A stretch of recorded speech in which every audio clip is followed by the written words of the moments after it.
আগুন লাগলে আমরা কেউ দেখতে পাই না, আমরা কাউকে দেখাতেও পারি না আর কেউ দেখতেও পারি না। সেটা কোন ঘর? সেটা হচ্ছে এই মন ঘর, তাই তো? এখন মনের ক্যামেরাটা কি লাইভ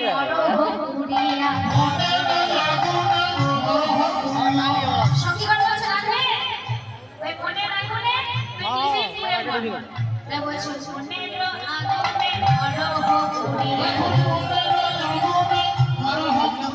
এখানে একটু যাবো আমার দেখা দিল ওরা দেখুক যে আমার আত্মনিয়া নাই ওদের দেখি